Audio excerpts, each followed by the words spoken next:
When you first purchase your table saw, you may find that it comes with an inexpensive steel blade, but you can greatly increase the quality of your cuts by changing blades.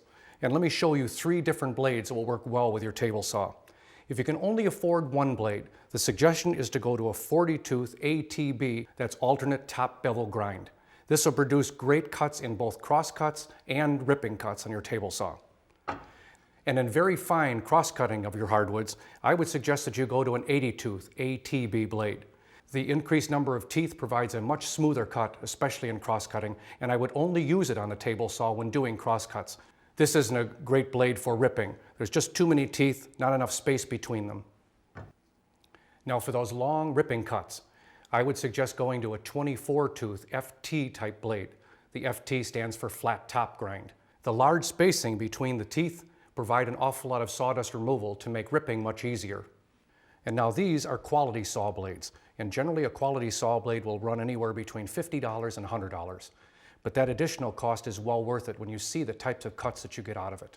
And all these blades are available in a full kerf, that's an 1/8 inch cut, or a thin kerf, slightly less than that.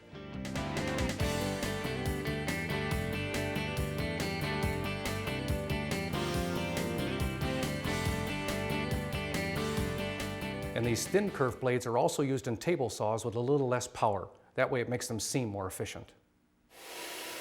And all those same principles apply when we talk about the miter saw. In this case, we replace this thin kerf blade with a full kerf blade and many more teeth. In this case, about 80 of those teeth. And the hook angle on these teeth is actually negative. And I should explain what a negative hook angle is. The angle of the blade tooth, actually kind of out of 90, faces forward in a positive hook angle, very aggressive set, and one that's a negative hook angle sits slightly behind. Provides the same real nice cut, but less of a tendency to grab that board and pull it up, especially when you're using a miter saw with a slide action. For the bandsaw, smooth cutting is not a priority, because you're usually going to sand to the cut line to finish it. Choose as coarse a tooth count as possible for the blade you're using. The rule of thumb is that the blade should have at least 3 tips in the stock's thickness. A wide blade will give a straighter cut than a thin one, particularly in thick material. At the scroll saw, the tightness of the turns you make and the material thickness you use are major decision points in choosing a blade. For efficient cutting, choose the largest blade gauge that will handle the intricacy of your pattern. Narrow gauge blades also tend to break easily when stack cutting.